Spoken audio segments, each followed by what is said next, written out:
Hi to all SPK viewers. இன்னைக்கு இந்த சீரிஸோட 3வது பார்ட் தான் பார்க்க போகிறோம். இன்னும் சேனலை சப்ஸ்கிரைப் பண்ணலனா சப்ஸ்கிரைப் பண்ணி சப்போர்ட் பண்ணுங்க. இந்த வீடியோக்கு உங்களோட லைக்ஸையும் கொடுங்க, அப்பதான் இது நிறைய பேருக்கு போய் சேரும். மறக்காம அந்த பெல் ஐக்கானே ஆன்ல வச்சுக்கோங்க.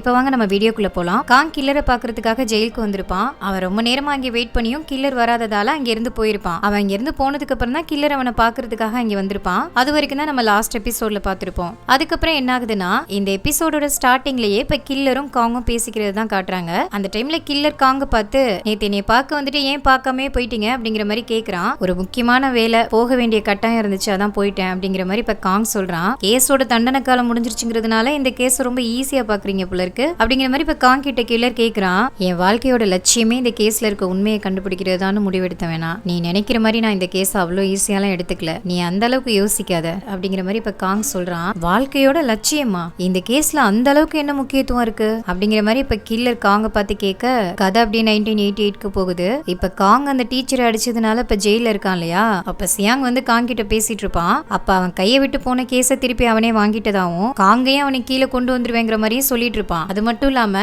இப்ப காங் அடிச்சான் இல்லையா, அந்த டீச்சரோட கேஸையும் இவன் தான் இப்ப ஹேண்டில் பண்ணிட்டு இருப்பான். அதனால இப்ப காங்க பார்த்து சொல்றான், நீ ஒரு வார்த்தை என்கிட்ட உதவி பண்ணுன்னு மட்டும் சொல்லு, அடுத்த செகண்டே நான் அந்த கேஸ ஒண்ணு இல்லாமக்கிறேன், உனக்கு நான் ஹெல்ப் பண்றேன், நம்ம 2 பேரும் ஃப்ரெண்ட்ஸ் ஆயிரலாம் அப்படிங்கிற மாதிரி சொல்லிட்டு இருக்கான். என்ன ஒரு காமெடி! நீ எனக்கு ஹெல்ப் பண்ண போறியா?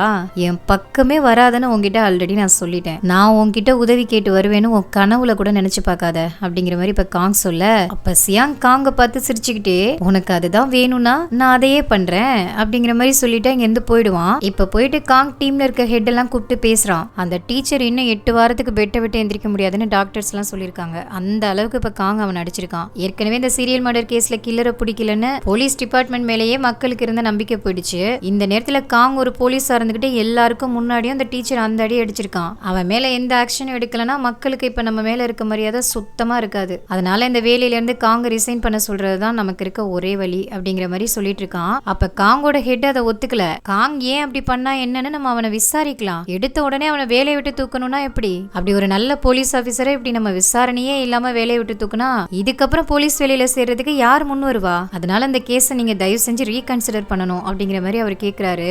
எனக்கு புரியுது, காங்க வேலையை விட்டு தூக்குறதுக்கு உங்களுக்கு விருப்பம் இல்ல அப்படின்னா ஒண்ணு பண்ணலாம், காங் அவனோட வேலையிலே இருக்கட்டும், ஆனா இன்னையிலேருந்து அவன் எந்த இன்வெஸ்டிகேஷனும் பண்றதுக்கு அனுமதி இல்ல, இதுதான் ரூல்ஸ் அப்படிங்கிற மாதிரி சொல்லிடுறான். அந்த ஹெட்டும் அதுக்கு ஒத்துக்கிறாரு. அதுக்கப்புறம் காங்கையும் ஜெயில இருந்து ரிலீஸ் பண்ணிடுறாங்க. இப்ப நேர ஹாஸ்பிட்டல்ல இருக்க சன்யாங்கையும் ஜீவனையும் பாக்குறதுக்காக தான் இப்ப காங் வந்திருக்கான். அங்க வந்து பாக்கும்போது இப்ப சன்யாங் வந்து ஜீவன் ரூம்ல தான் இருக்கா.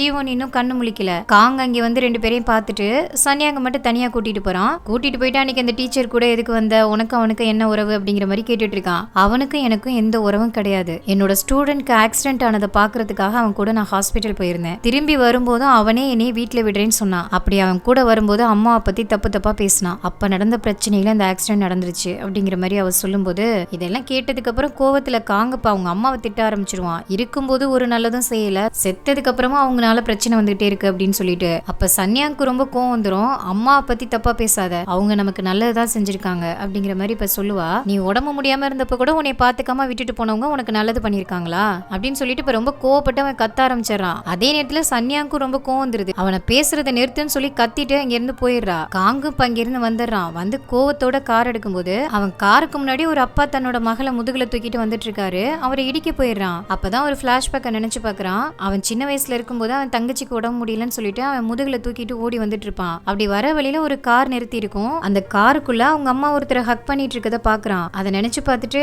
இப்ப அவன் தங்கச்சி பேசினதே நினைச்சு ரொம்பவே கஷ்டப்படுறான். அதுக்கப்புறம் இப்ப சியாங் காங் ஜெயில இருக்கும்போது சொல்லிருப்பான் இல்லையா, அந்த சீரியல் மர்டர் கேஸ திருப்பி அவனே வாங்கிட்டான் அப்படிங்கிற மாதிரி. அதனால அந்த கேஸ் இதுக்கு முன்னாடி வச்சிருந்த வக்கீல போயிட்டு பாக்குறான். பார்த்து சியாங் கிட்ட அந்த கேஸ் எப்படி போனுச்சுங்கிற மாதிரி கேக்குறான். அப்ப அவனும் ரொம்ப வருத்தப்பட்டு சொல்றாரு, என் மகனை கடத்தி வச்சு என்னை மிரட்டினா, எனக்கு அந்த கேஸை விட என் மகனோட உயிர் தான் முக்கியம், அதனாலதான் நான் கொடுத்துட்டேன், ஆனா நீ என் மேல ரொம்ப நம்பிக்கை வச்சிருந்த, அதை என்னால காப்பாற்ற முடியல, என்ன மன்னிச்சிரு அப்படிங்கிற மாதிரி அவர் சொல்றாரு. என்னால உங்க நிலைமையை புரிஞ்சுக்க முடியுது, ஒன்னும் பிரச்சனை இல்லை அப்படின்னு சொல்லிட்டு அங்க இருந்து கிளம்புறான். காங் அங்க இருந்து கிளம்புறதுக்கு முன்னாடி அந்த வக்கீல் சொல்றாரு, அந்த சியாங் ஒரு மனுஷத்தன்மையே இல்லாத ஒரு ஆளு, அவங்கிட்ட இருந்து நீ தள்ளி இருக்கிறது தான் உனக்கு நல்லது அப்படிங்கிற மாதிரி சொல்ல, நான் பாத்துக்கிறேன் அப்படிங்கிற மாதிரி சொல்லிட்டு இப்ப காங் இங்க இருந்து கிளம்பிடுறான். அதுக்கப்புறம் காங் சியாங்க ஃபாலோ பண்ணி போறான். அவன் அடிக்கடி ஒரு ஃப்ரெண்டோட பார்க்கு போறாங்கிறத தெரிஞ்சுக்கிட்டு அந்த பார்ல வேலை செய்யற ஒருத்தனை பிடிச்சு அவங்கிட்ட ஒரு வாய்ஸ் ரெக்கார்டரை கொடுத்து சியாங் சம்பந்தப்பட்டவங்க இங்க வந்து பேசுறத ரெக்கார்ட் பண்ணி தர சொல்லி சொல்றான். அதே நேரத்துல இப்ப சியாங் என்ன பண்றான், காங் அடிச்சிருப்பான் இல்லையா ஒரு டீச்சரை, அந்த டீச்சர் அந்த பார்க்கு கூட்டிட்டு வரான். ஆக்சுவலா அவன் எந்திரிச்சு நடக்கிறதுக்கே 8 வாரம் ஆகும்னு டாக்டர் சொன்னாருன்னு சொல்லியிருப்பான். ஆனா இப்ப அவன் நல்லா தான் இங்க வந்திருக்கான். இப்ப இங்க வந்ததுக்கு அப்புறம் சியாங் அவனுக்கு அந்த பாரோட விஐபி பாஸையும் வாங்கி கொடுக்குறான். வாங்கி கொடுத்து அவன் அந்த கேஸ்ல இருந்து தப்பிக்கணும்னா, சன்யாங்கும் அவனுக்கும் ரொம்ப மாசமா அஃபேர் இருந்தது. அன்னைக்கு கார்ல வந்துட்டு இருக்கும்போது அவனோட ஒய்ஃபை டிவோர்ஸ் பண்ணிட்டு என்ன கல்யாணம் பண்ணிக்க அப்படிங்கிற மாதிரி அவ சொல்லி பிரச்சனை பண்ணதுனாலதான் 2 பேருக்குள்ள சண்டை வந்து கார் ஆக்சிடென்ட் ஆயிடுச்சு அப்படிங்கிற மாதிரி சொல்றான். அவனும் அதே மாதிரி செய்யறேன்னு ஒத்துக்கிறான். இந்த விஷயம் அந்த டீச்சரோட ஒய்ஃபுக்கும் தெரிய வருது. அதை உண்மைன்னு நினைச்சுக்கிட்டு இப்ப சன்யாங் இருக்க ஹாஸ்பிட்டலுக்கு அவனோட ஒய்ஃப் வந்துடுறா. வந்து சன்யாங்க புடிச்சு போட்டு அடிக்கிறா. என்ன தைரியம் இருந்தா என் புருஷன் இந்த மாதிரி எல்லாம் கேட்டிருப்ப அப்படிங்கிற மாதிரி சொல்லி அந்த நேரம் பார்த்து கிபி அவனோட அம்மா இங்க வராங்க. அப்ப அந்த டீச்சரோட ஒய்ஃப் இவளை அடிக்கிறது மட்டும் இல்லாம அவங்க அம்மாவையும் திட்டுறாங்க. பார் ஹோஸ்டஸோட பொண்ணு தானடி நீ, உன் அம்மாவோட புத்தி உனக்கு இல்லாம யாருக்கும் அப்படிங்கிற மாதிரி எல்லாம் சொல்லி திட்டும் போது அதை கிபி அவனோட அம்மாவும் பார்த்துட்டே இருக்காங்க. அப்ப சன்யாக்கு ஒரு மாதிரி ஆயிடுது. அவ சொல்றது எதுவுமே உண்மை இல்ல, அப்படி எதுவுமே நடக்கல, நீங்க எதையும் நம்பாதீங்க அப்படிங்கிற மாதிரி இப்ப சன்யாங் அவங்க கிட்ட கெஞ்சுறா. ஆனா கிபியாமோட அம்மா அதை கேட்கிற மாதிரி இல்ல. ஆக்சுவலா அன்னைக்கு கிபியாம் இவ கிட்ட கல்யாணம் பண்ணிக்கலாமான்னு கேட்கும்போது நான் யோசிச்சு சொல்றேங்கிற மாதிரி சொல்லிருப்பா இல்லையா. ஆக்சுவலா அதுக்கப்புறம் அவ கல்யாணம் பண்ணிக்கிறதுக்கு ஒத்துக்குவா. அது மட்டும் இல்லாம கிபியாமோட அம்மாவுமே இவங்க 2 பேரும் கல்யாணத்துக்கு ஒத்துக்குவாங்க. ஆனா இப்ப அந்த டீச்சரோட ஒய்ஃப் வந்து இவகிட்ட பேசினதெல்லாம் பார்த்துட்டு தயவு செஞ்சு நீ கிபியாம விட்டு விலகி போயிடுமா அப்படிங்கிற மாதிரி இவகிட்ட கெஞ்சிட்டு இருக்காங்க. அப்படின்னா நீங்க அவ சொன்னதெல்லாம் நம்புறீங்களாமா அப்படிங்கிற மாதிரி கேக்குறா. அப்படி இல்லம்மா, உங்க அம்மா பிறக்கும் போதே ஹோஸ்டஸாலாம் பிறக்கல, உங்க அப்பா இறந்ததுக்கு அப்புறம் பிள்ளைங்களை காப்பாத்துறதுக்காக தான் அந்த வேலைக்கு போனா, அது எனக்கும் தெரியும். ஆனா உங்க அம்மாவால உனக்கு வந்த கெட்ட பேரு கிபியாமையும் பாதிக்குமோன்னு எனக்கு ரொம்ப பயமா இருக்குமா அப்படிங்கிற மாதிரி இப்ப அவங்க அம்மா அவகிட்ட சொல்லிட்டு இருப்பாங்க. அப்படியே கட் பண்ணா இப்ப சியாங்க தான் காட்டுறாங்க. இப்ப அவன் அடிக்கடி வர அவன் ஃப்ரெண்டோட பார்க்கு தான் வந்திருக்கான். வந்து 2 பேரும் சேர்ந்து குடிச்சிட்டு இருப்பாங்க. அப்படி குடிச்சிட்டு இருக்கும்போது அவன் குடிக்கிற ட்ரிங்க்ஸ் வந்து அவன் மேல ஊத்திரும். அது ஷூ மேலே ஊத்துனதுனால அதை துடைக்கலான்னு சொல்லிட்டு குனிவான். அந்த நேரத்துல டேபிள் கடியில வாய்ஸ் ரெக்கார்டர் இருக்கும், அதையும் பாத்துருவான். அதை பார்த்ததும் அவன் ஃப்ரெண்டு தான் இங்க செட் பண்ணி வச்சிருக்கான்னு நினைச்சு அவனை திட்ட ஆரம்பிச்சிருவான். அதுக்கப்புறம் விசாரிக்கும் போதுதான் அது காங் மூலமா வந்திருக்குங்கிறது அவனுக்கு தெரிய வரும். இப்ப ஹாஸ்பிட்டல் இருக்க ஜீவன் கண் முழிச்சுக்கிறா. கண் முழிச்சதுமே அவன் கூட ஒர்க் பண்றவனை கூப்பிட்டு அவ அன்னைக்கு கில்லரால காயப்பட்டு விழுந்திருப்பா இல்லையா, அந்த இடத்துல அவளோட கேமரா இருக்கான்னு தேடி பார்க்க சொல்றா. ஆக்சுவலா இவன் ஜீவனோட தம்பி தான். அவனும் அவளோட ஆபீஸ்ல அவ கூடவே ஒர்க் பண்ணிட்டு இருக்கான். இப்ப காங்கோட ஆபீஸ் தான் காட்டுறாங்க. ஜீவனை கில்லர் தாக்குன அன்னைக்கு இன்னொரு பொண்ணையுமே அந்த கில்லர் கடத்தி வாயையும் கையையும் கட்டி போட்டிருப்பான் இல்லையா. அதுக்கப்புறம் அந்த பொண்ணை காங் தான் இங்க வந்து காப்பாத்திருப்பான். அந்த பொண்ணை தான் இப்ப ஸ்டேஷனுக்கு வர சொல்லி விசாரிச்சுட்டு இருக்காங்க. அந்த நேரத்துல அந்த பொண்ணு ஒரு விஷயத்த சொல்றா. ஆக்சுவலா அன்னைக்கு அந்த கில்லர் இந்த பொண்ணை கடத்தினதுக்கு அப்புறம் ஜீவனை பார்த்துட்டு அவளை நான் பிடிக்கிற வரைக்கும் நீ அமைதியா இருக்கணும், அப்படி இருந்தனா நான் உன்னை விட்டுருவேன், தப்பிக்கிறதுக்கு ஏதாச்சும் முயற்சி பண்ணுன 5 பேரை கொன்ன எனக்கு உன்னை கொல்றது ஒரு பெரிய விஷயமே இல்ல அப்படிங்கிற மாதிரி சொல்லியிருப்பான். அதை இப்ப அந்த பொண்ணு அவங்க கிட்ட சொல்றா. அதை கேட்டதுமே அங்க இருக்க எல்லாருக்குமே ஒரே ஷாக்கு. ஏன்னா இது வரைக்கும் அவன் 4 பேரை கொண்டிருக்கான்னு எல்லாரும் நினைச்சிட்டு இருக்காங்க. இப்ப அந்த பொண்ணு சடனா 5 பேரை அவன் கொண்டிருக்காங்கிற மாதிரி சொன்னதும் அப்ப 5ஆவதா யாரை கொண்டிருப்பான், அந்த பாடி இன்னும் நமக்கு கிடைக்கவே இல்லையே அப்படிங்கிற மாதிரி யோசிச்சுட்டு அந்த ஸ்டேஷனுக்கு மிஸ்ஸிங் கேஸ்னு வந்த ரெக்கார்ட்ஸ் எல்லாமே எடுத்து பாக்குறாங்க. அப்படி பார்க்கும்போது அதுல நிறைய பேர் வயசானவங்க, பாய்ஸ் இந்த மாதிரி எல்லாம் இருக்காங்க. அதுல ஒரே ஒரு பொண்ணோட டீடைல்ஸ் மட்டும்தான் அந்த கில்லர் எந்த மாதிரி பொண்ணுங்களை எல்லாம் டார்கெட் பண்றானோ அந்த பேட்டர்னோட மேட்ச் ஆகுது. அதனால இப்ப அந்த பொண்ணை விசாரிக்கணுங்கிற மாதிரி இப்ப காங் வந்து சொல்லிட்டு இருக்கான். இப்படி எல்லாரும் சேர்ந்து அந்த கேஸை பத்தி டிஸ்கஸ் பண்ணிட்டு இருக்க அந்த நேரத்துல சியாங் அங்க வரான். வந்ததும் காங் அந்த கூட்டத்துல உட்காந்து அந்த கேஸை பத்தி பேசுறத பார்த்துட்டு காங் எந்த இன்வெஸ்டிகேஷன்லயுமே தலையிடக்கூடாதுன்னு நான் சொன்னதை நீங்க என்ன காமெடி எடுத்துக்கிட்டீங்களா அப்படிங்கிற மாதிரி சொல்லி இப்ப அந்த ஹெட்டை வந்து திட்டிட்டு இருக்கான். இதை பார்த்ததும் காங்குக்கு ஒரு மாதிரி ஆயிடுது. நம்மளாலதான் இப்ப அந்த ஹெட் திட்டு வாங்குறாருன்னு சொல்லிட்டு இப்ப அவனே சியாங் கிட்ட போயிட்டு இங்க நடந்ததுக்கு வேற யாரும் காரணம் இல்ல, இப்ப நான் பண்ணது தப்புனா அதுக்கு நானே ரெஸ்பான்சிபிலிட்டி எடுத்துக்கிறேன், இப்ப நான் என்ன பண்ணணும் அப்படிங்கிற மாதிரி கேக்குறான். அப்ப சியாங் சிரிச்சுக்கிட்டே ரொம்ப நக்கலா காங்க பார்த்து பெருசா ஒண்ணும் இல்ல, நீ அடிச்சில டீச்சர், அவர்கிட்ட போயிட்டு நீ பண்ணதெல்லாம் தப்புன்னு சொல்லி ஒரு மன்னிப்பு மட்டும் கேட்டுரு, அவ்வளவுதான், அதுக்கப்புறம் நீ நார்மலா உன் வேலையை பார்க்கலாம் அப்படிங்கிற மாதிரி சொல்றான். ஆனா காங் மன்னிப்பு கேட்க முடியாதுங்கிற மாதிரி சொல்றான். அதுக்கு பதிலா நான் உங்ககிட்ட ஒரு ஆஃபர் கொடுக்குறேன், சீரியல் மர்டர் கேஸ்ல கில்லர் 5ஆவதா ஒரு கொலையை பண்ணிருக்காங்கிறது இப்பதான் தெரிய வந்துச்சு. அப்படி அவன் 5ஆவதா ஒரு கொலையை பண்ணிருந்தானா அந்த பாடியை நம்ம கண்டுபிடிச்சே ஆகணும். அதை கண்டுபிடிக்கிறதுக்கு நீ எனக்கு அலோவ் பண்ணணும். அதை நீ பண்ணா பாடியை கண்டுபிடிச்சதுக்கு அப்புறம் நானே இந்த வேலையில இருந்து ரிசைன் பண்ணிடுறேன் அப்படிங்கிற மாதிரி சொல்றான். அப்ப காங் டீம்ல இருக்கவங்க எல்லாருக்குமே ஒரே ஷாக்கா இருக்கு. இவன் என்ன ரிசைன் பண்றேன்லாம் சொல்லிட்டு இருக்கான் அப்படின்னு சொல்லிட்டு.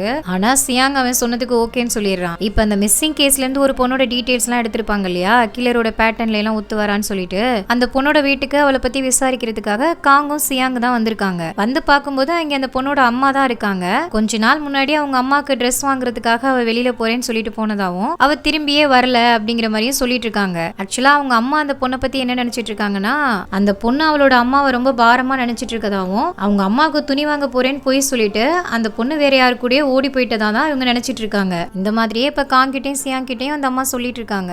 இதெல்லாம் கேட்டுட்டு இப்ப அவங்க 2 பேரும் அங்க இருந்து கிளம்பிட்டாங்க. இப்ப ஹாஸ்பிட்டல்ல இருக்க ஜீவன் கிட்ட அர்ஜென்ட்டா கொடுக்க சொல்லி அவ ஒர்க் பண்ற ஆபீஸ்க்கு ஒரு கொரியர் வந்திருக்கு. இப்ப அந்த கொரியரை ஜீவனோட தம்பி தான் அவகிட்ட கொண்டுட்டு வந்து கொடுக்குறான். அந்த கொரியரை ஓபன் பண்ணி பார்க்கும்போது அதுக்குள்ள ஒரு கேசட் இருக்கு. அப்படியே கட் பண்ணா இப்ப காலையிலேயே காங் வீட்டு முன்னாடி சியாங் அவனோட கார்ல வந்து வெயிட் பண்ணிட்டு இருக்கான். காங்கே ஆச்சரியப்பட்டு என்ன வீடு வரைக்கும் வந்திருக்க அப்படிங்கிற மாதிரி கேக்குறான். வந்து கார்ல ஏறு, நம்ம 2 பேரும் ஒன்னா போகலாம் அப்படிங்கிற மாதிரி சொல்லி அங்க இருந்து கூட்டிட்டு போறான். கார்ல போகும்போது இப்ப சியாங் சொல்றான், இன்னைக்கு உன் வேலையை முடிச்சதுக்கு அப்புறம் நீ வேலையை விட்டு நின்றுவ, அதுக்கப்புறம் நம்ம 2 பேரும் பாத்துக்க கூட முடியாதுல, அதனாலதான் இன்னைக்கு மட்டுமாவது நம்ம 2 பேரும் ஒன்னா வரலாம்ல, அதான் உன் வீடு வரைக்கும் வந்தேன் அப்படிங்கிற மாதிரி சொல்லிட்டு வந்துட்டு இருக்கான். அப்படி அவங்க வந்துட்டு இருக்கும்போது இடையிலேயே பிரஸ் பீப்புள்ஸ் எல்லாம் நிறைய பேர் ஒரு இடத்துல நின்னுட்டு இருக்காங்க. அந்த இடத்துல காரை ஸ்டாப் பண்ணிடுறான். அதே இடத்துக்கு கவர்னரோட காரும் வருது. ஆக்சுவலா காங் ஒரு டீச்சர் அடிச்சிருப்பான் இல்லையா, அவன் அந்த கவர்னரோட மருமகன். அதனால இப்ப அவன் காருக்குள்ள இருந்து இறங்குறான். கை காலெல்லாம் பயங்கரமா கட்டெல்லாம் போட்டுட்டு வந்திருக்கான். எந்திரிக்க கூட முடியாத மாதிரி வீல் சேர்ல தான் உட்கார்ந்துருக்கான். வந்து பிரஸ்ஸுக்கு இன்டர்வியூ கொடுக்குறான். காங் எப்படி என்னை அடிச்சிருக்கான் பாருங்க, என்னால 8 வாரத்துக்கு எந்திரிச்சு நடக்க முடியாதுன்னு டாக்டர்ஸ் எல்லாம் சொல்லியிருக்காங்க.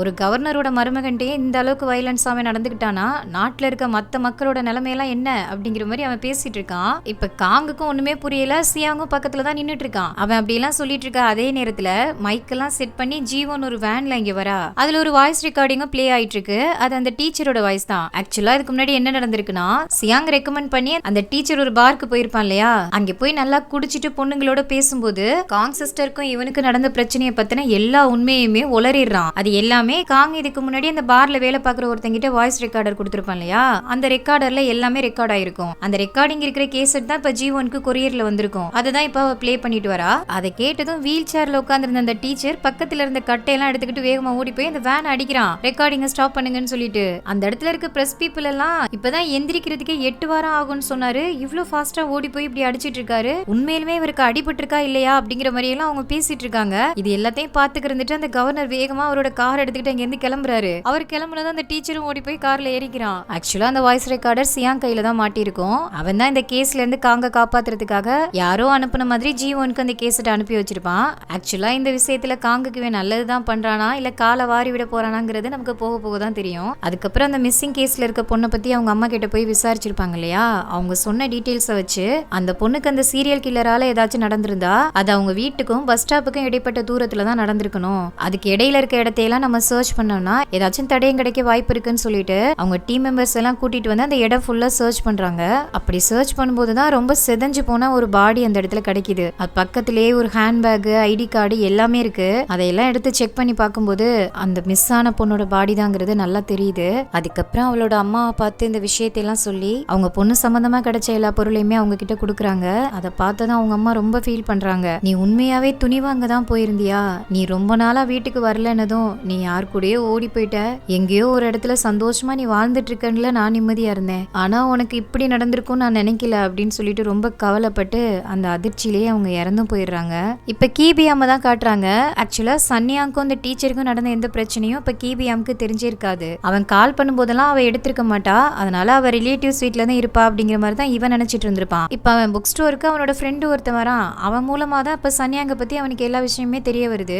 அதை கேட்டதுமே இப்ப சன்னியாங்க பாக்குறதுக்காக வந்துடுறான். வந்து சன்னியாங்க பார்த்து உனக்கு ஏதோ பிரச்சனை எல்லாம் நடந்திருக்குன்னு சொல்றாங்க, அதெல்லாம் உண்மையா அப்படிங்கிற மாதிரி கேட்க, இவ்ளோ பிரச்சனை நடந்திருக்கு, ஊர்ல இருக்க எத்தனையோ பேருக்கு தெரிஞ்சிருக்கு, ஆனா நான் உன்னை கட்டிக்க போறவன் எனக்கு நீ ஒரு வார்த்தை கூட சொல்லல, உன்கிட்ட அப்படி நடந்துகிட்டவன் இப்ப எங்க இருக்கான் அப்படிங்கிற மாதிரி அவன் கேட்டுட்டு இருக்கான். அப்ப சன்னியாங்க ஒண்ணுமே சொல்லாம அமைதியா இருந்துட்டு சடனா அவங்க கிட்ட நம்ம 2 பேரும் பிரேக்கப் பண்ணிக்கலாம் அப்படிங்கிற மாதிரி சொல்லிடுறா. இப்ப கீபியாமுக்கு ஒண்ணுமே புரியல, ஏன் இப்படி எல்லாம் பேசுற அப்படிங்கிற மாதிரி தான் கேக்குறான். அவ மறுபடியும் இதுக்கப்புறம் நம்ம பாத்துக்க வேணாம் அப்படிங்கிற மாதிரி சொல்லிட்டு அங்க இருந்து போயிடுறா. இப்ப அப்படியே கட் பண்ணா காங் இப்ப அந்த கில்லர் 5ஆவதா யாரை கொலை பண்ணான்னு கண்டுபிடிச்சான் இல்லையா, அதனால அவன் சொன்ன மாதிரியே வேலையை ரிசைன் பண்ணிட்டு அங்க இருந்து கிளம்பிட்டான். அவன் வீட்டுக்கு வர வழியில அந்த கொலை செய்யப்பட்ட யூஜி அங்கிரினோட ஃப்ரெண்டு பொண்ணு இருக்கா இல்லையா, அவ வரத பாக்குறான். அவ பேரு மிஞ்சி கீபியாமோட புக் ஸ்டோரை பார்த்துட்டு நின்னுட்டு இருக்கா. புக் ஸ்டோர் வந்து லாக்ல இருக்கு, அதனால வெளியில இருந்து அந்த கண்ணாடி வழியா புக் ஸ்டோரை பார்த்துட்டு நின்னுட்டு இருக்கா.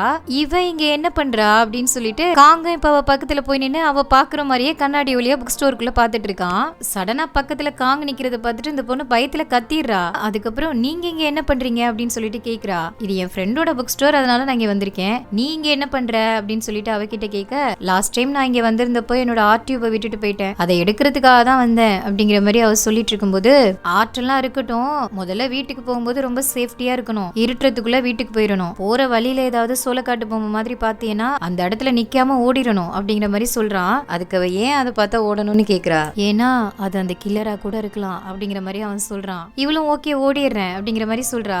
சொல்லிட்டு வேலை நேரத்துல நீங்க ஏன் இங்க நிக்கிறீங்க அப்படின்னு சொல்லிட்டு அவ கேக்குறா. நான் என் வேலையை ரிசைன் பண்ணிட்டேன், இனிமே நான் போலீஸ் கிடையாது அப்படிங்கிற மாதிரி அவன் சொல்ல, ரிசைன் பண்ணிட்டீங்களா, அப்ப அந்த கில்லரை யார் பிடிப்பா அப்படின்னு அந்த பொண்ணு கேக்குறா.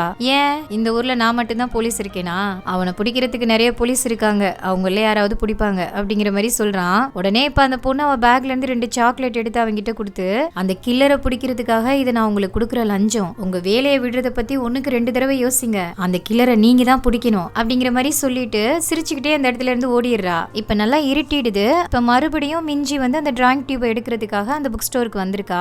அவ வரும்போது இங்க கீபியாமும் அவளோட அண்ணனும் இருக்காங்க. கீபியாம் தான் அவளோட ஆர்ட் டியூபை எடுத்து கொடுக்குறான். கொடுத்துட்டு ரொம்ப இருட்டிடுச்சு, நீ பத்திரமா போயிடுவியா அப்படிங்கிற மாதிரி கேட்க, பக்கத்துல தான் பஸ் ஸ்டாப் இருக்கு, ஒன்னும் பிரச்சனை இல்லை, நான் போயிடுறேன் அப்படிங்கிற மாதிரி சொல்லிட்டு அந்த பொண்ணு அங்க இருந்து ஆர்ட் டியூபை வாங்கிட்டு கிளம்பிடுவா. அவ போகும்போதே பயங்கரமா மழை வர ஆரம்பிச்சிடும். மலையில நனைஞ்சுக்கிட்டே தான் இங்க இருந்து ஓடி வந்துகிட்டு இருப்பா. அப்படி வரும்போது பாக்குறா, அந்த இடத்துல ஒரு சோளக்காட்டு பொம்மை இருக்கு. அதை பார்த்ததுமே இப்ப காங் சொல்லியிருப்பான் இல்லையா, சோளக்காட்டு பொம்மை மாதிரி எதையாச்சும் பாத்தீங்கன்னா ஓடிரு அப்படின்னு சொல்லிட்டு, அதுதான் அவளுக்கு ஞாபகம் வருது. பயத்துல அங்க இருந்து கத்திக்கிட்டே ஓட ஆரம்பிக்கிறா. அப்படி ஓடும்போது அவ கையில இருக்க ஆர்ட் டியூப் எல்லாம் கீழே விழுந்துருது. அப்ப அவ பேக்ல இருந்து பென்சில் பாக்ஸ் எடுத்து அதுல ஒரு சின்ன கத்தி மாதிரி இருக்கு, அதை மட்டும் இப்ப கையில எடுத்து வச்சுட்டு அங்க இருந்து ஓட ஆரம்பிக்கிறா. ஓடி போய் ஒரு இடத்துல நின்னு திரும்பி பாக்குறா. அந்த இடத்துல அந்த சோளக்காட்டு பொம்மையை காணும். இங்க காணும்னு சொல்லிட்டு அவ போகலான்னு கிளம்பும் போது அவ பின்னாடி இருந்து அந்த கில்லர் அவ தலையிலே ஒரு அடி வைக்கிறான். அவ்வளவுதான், அவ அந்த இடத்துல மயங்கி விழுந்துடுறா. அப்ப அவ கையில ஒரு சின்ன கத்தி வச்சிருப்பா இல்லையா, அந்த கத்தி கீழே விழுந்துரும். அந்த கத்தியை இப்ப கில்லர் கையில எடுத்துக்கிறான். அடுத்த நாள் காங் இப்ப வீட்டுல தூங்கிட்டு இருக்கான். அந்த டைம்ல அவன் வேலை பார்த்த ஸ்டேஷன்ல இருந்து அவனுக்கு பார்க் தான் கால் பண்றான். கால் பண்ணி ஒரு பாடி கிடைச்சிருக்குன்னு சொல்லிட்டு ஒரு இடத்துக்கு வர சொல்லி சொல்றான். நான் தான் இப்ப வேலையிலே இல்லையே, அப்புறம் என்கிட்ட சொல்லிட்டு இருக்க, ஸ்டேஷன்ல இருக்க வேற யார்கிட்டயாச்சும் சொல்லு அப்படிங்கிற மாதிரி இப்ப காங் அவங்கிட்ட சொல்ல, அந்த பாடி மிஞ்சியோடது அப்படிங்கிற மாதிரி இப்ப அந்த பார்க் சொல்ல, காங்குக்கு அப்படியே தலையே சுத்திரும். நேத்து தானே அந்த பொண்ணை நான் பார்த்துட்டு வந்தேன், அவளுக்கு எப்படி இப்படி நடந்துச்சு அப்படிங்கிற மாதிரி யோசிச்சுக்கிட்டே பதட்டத்தோட இப்ப பார்க் சொன்ன அந்த இடத்துக்கு இப்ப ஓடி வரான். வந்து மிஞ்சியோட பாடியை பார்த்த அடுத்த செகண்டே அதே இடத்துல காங் மயங்கி விழுந்துடுறான். அப்படியே கதை பிரசன்ட்டுக்கு வருது. அந்த நிமிஷம் தான் இந்த கேஸ்ல இருக்க உண்மையை கண்டுபிடிக்கிறது தான் என் வாழ்க்கையோட லட்சியம்னு நான் முடிவெடுத்தேன் அப்படிங்கிற மாதிரி இப்ப காங் சொல்லிட்டு, நீ கேட்டதுக்கான பதிலை நான் சொல்லிட்டேன், இப்ப நீ உண்மையை ஒத்துக்கிறதுக்கான நேரம் அப்படிங்கிற மாதிரி இப்ப காங் சொல்ல, எப்படி இருந்தாலும் நானும் இந்த கேஸ்ல சம்மந்தப்பட்டிருக்கேன், அதுக்கான உண்மையெல்லாம் நான் உங்ககிட்ட சொல்ல தான் போறேன். முதல்ல அந்த கேஸுக்கான உண்மையை கண்டுபிடிக்கிறதுக்கு நீங்க என்னெல்லாம் பண்ணீங்கிற ஃபுல் ஸ்டோரி எனக்கு சொல்லுங்க, அதுக்கப்புறம் நான் என்ன பண்ணேங்கிற உண்மையும் நான் சொல்றேன் அப்படிங்கிற மாதிரி கில்லர் சொல்ல, காங் இப்ப அவனை ஒரு மாதிரி பார்த்துட்டு அதுக்கப்புறம் அந்த கேஸ்ல என்ன ஆச்சுங்கிறத கில்லர் கிட்ட சொல்ல ஆரம்பிக்கிறான். அவன் என்ன சொல்றாங்கிறத நம்ம நெக்ஸ்ட் எபிசோட்ல பார்க்கலாம். பாய்.